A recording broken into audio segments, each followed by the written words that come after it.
It is very interesting because we have very strong representatives from the organization, from TOC, in our expert groups.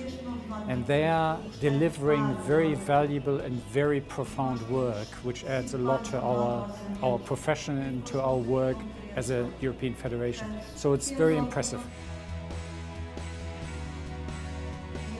I think we do have a situation which is quite different in various countries. We do have a certain competition between the Anglo-American system, IFRS, fair value, etc., and a more traditional historic cost approach in other parts of the country. But as you know, we have a lot of harmonization within Europe, but I think there could be a little bit more harmonization for the benefit for the SMEs, because then they compete on a better even ground and an even playing field, which is quite important. So I think in comparison, this is where we actually do a study how the directive, the accounting directive, is being implemented, and that's something we are looking at to learn from that and then better suggest for the future how to make better legislation, better directives in the future. It's very clear, it's the basis for everything, because all the management decisions have to be taken on sound, good numbers and values. If this doesn't work, and this is why I'm a little bit hesitant to agree that less accounting is less administrative burden, because I believe that good accounting is very valuable as a basis for good management decisions. And also it's a good basis for taxation, and also it's a good comparison for investors in equity or in debt into enterprises. So I think good accounting is very, very important. I mean, we know that the public faith has been hurt and has been damaged following the crisis 2007-2008.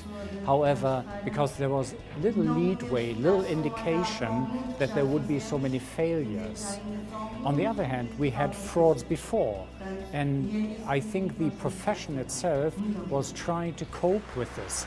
Maybe sometimes not rigidly enough, but I think there's a good recovery now in the sense of attempting the combination of better or good accounting rules plus the ethical side, which we heard about today, which is, I think, extremely important, because you cannot always just regulate something by rules, because they are never fine enough to not allow some misuse. So you need the ethical side, but that is, I think, better and better. So the combination of both is a very sound fundamental foundation.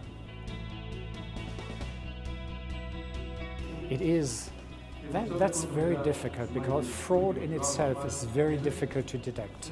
Normally, if there's a failure, you look at it and you know it has been fraud. But while I was on the board of the IAASB, we discussed very heavily how much can an auditor contribute to finding fraud, and that is limited.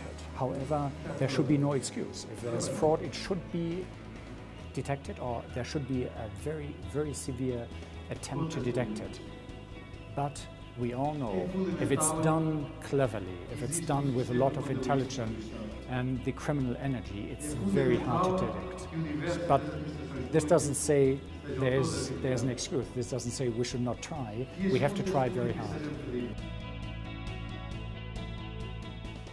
I think there should be a difference between the very large listed companies and the smaller, medium-sized and smaller companies. I've just been in Brussels meeting representatives of the Commission, and we discussed exactly that thing, the question how much harmonization and regulation should there be for small and medium enterprises. And we have to accept that on the one hand, that listed companies need to be tightly controlled, tightly regulated, and need to be very comparable across the borders, because by definition they are normally operating across the borders.